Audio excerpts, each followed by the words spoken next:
بات آپ حضرات کے سامنے عرض کرنے کی یہ ہے کہ 3 پارے کر کے الحمدللہ ہم سب ہمارے مسجد کے امام حافظ محمد عثمان صاحب خیری کے پیچھے ہم نے نماز تراویح ادا کی ہے۔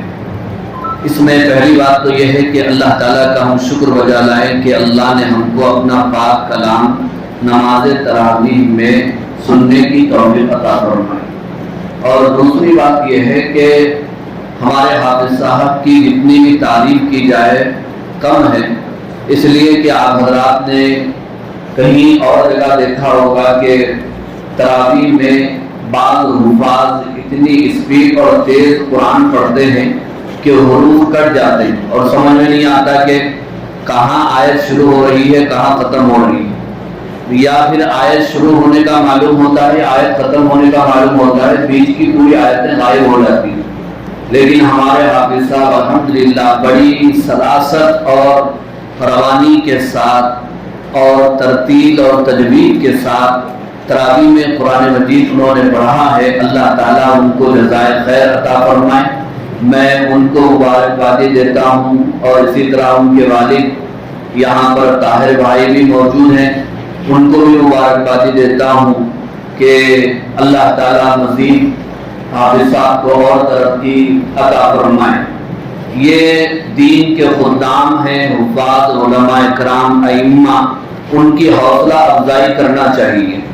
ہم یہ کرتے ہیں کہ جیسے ہی تراویح ختم ہوگی تو ہم یہ سمجھتے ہیں کہ ہم تراویح پڑھ لیے، نہ ایسا معلوم ہوتا ہے کہ ہم خود احسان کریں۔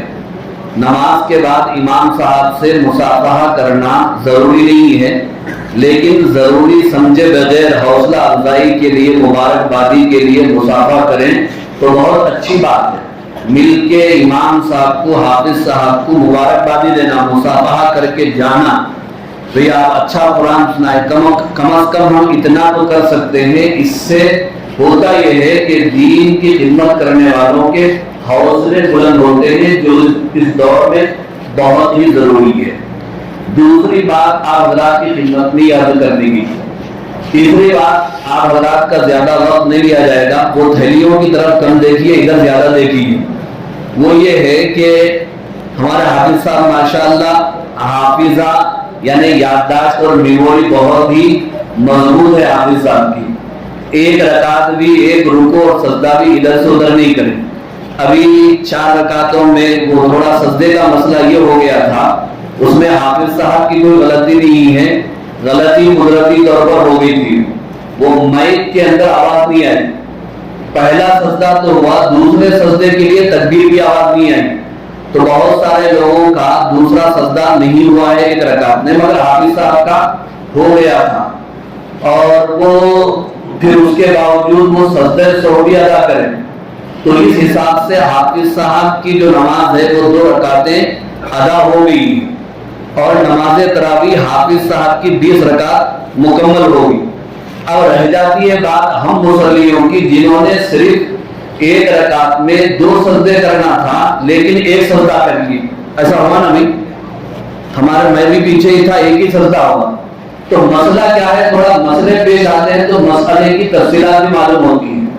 سجدہ سہو کرنا کب واجب ہوتا ہے نماز میں، تو اس کی تفصیل یہ ہے کہ نماز کے اندر بعض چیزیں واجب ہیں اور بعض چیزیں فرض ہیں، تو کسی واجب کے بھولے سے، چھوٹ جانے کی وجہ سے سجدہ سہو واجب ہو جاتا ہے، یا کسی واجب کے ادا کرنے میں لیٹ ہو جائے تو بھی سجدہ سہو واجب ہو جاتا ہے، یا کوئی واجب ڈبل ہو جائے تو بھی سجدہ سہو واجب ہو جاتا ہے۔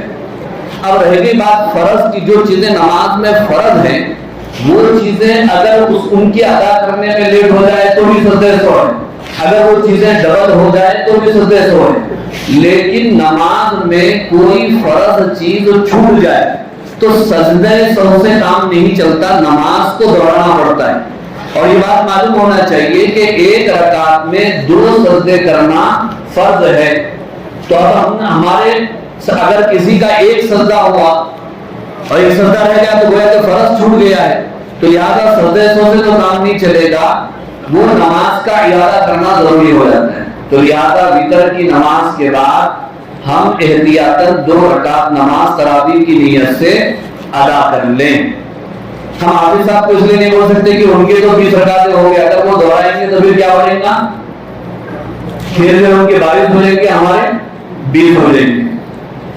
اب اگر لیکن ایک مسئلہ یہ بھی سن لو کہ انسان ہے، بھول چوک ہو جاتا ہے، کبھی ہوگا نا، کبھی ایسا بھی ہو کسی سے ہوا ہوگا، ہم وضو کر رہے ہیں، وضو کرتے کرتے چہرہ ہم دھو لیے، چہرہ دھونے کے بعد کیا دھونا ہے؟ ہاتھ دھونا ہے نا بھائی۔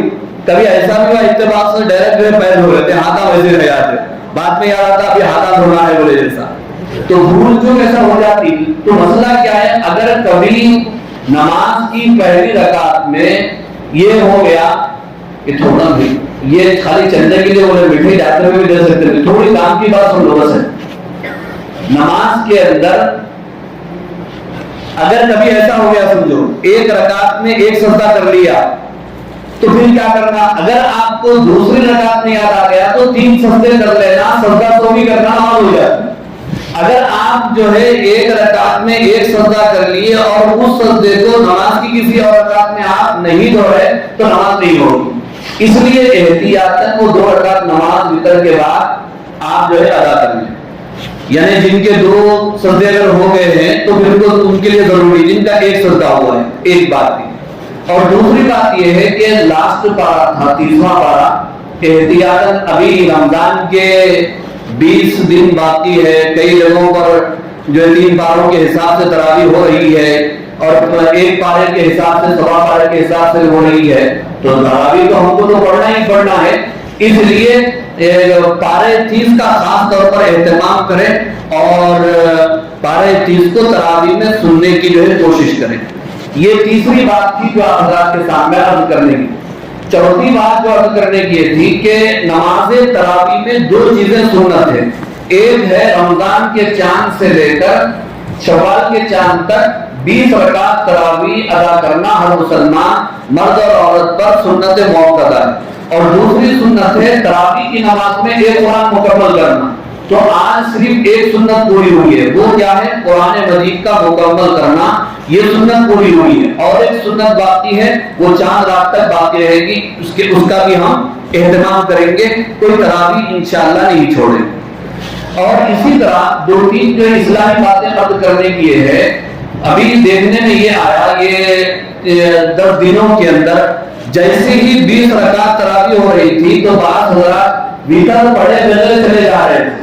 یہ مسئلہ کیا ہے سمجھ میں نہیں آیا، جبکہ حدیث میں یہ ہے من لم یوتر فلیس منا، جو وتر کی نماز ادا نہیں کرتا حضور فرماتے ہیں وہ ہمارا نہیں ہے۔ یعنی اس حدیث کا مفہوم، اس کی ڈیپ میں اگر ہم جائیں گے، سیدھا مطلب یہ نکلتا ہے کہ اللہ کے نبی کے فرمان کا مطلب یہ ہے کہ جو وتر کی نماز ادا نہیں کرتا وہ ہم میں سے نہیں ہے، مسلمانوں میں سے نہیں۔ اتنی خطرناک وعید ہے وتر کی نماز کے تعلق سے، اس لیے گزارش یہ ہے کہ وتر کی نماز تراویح کے اندر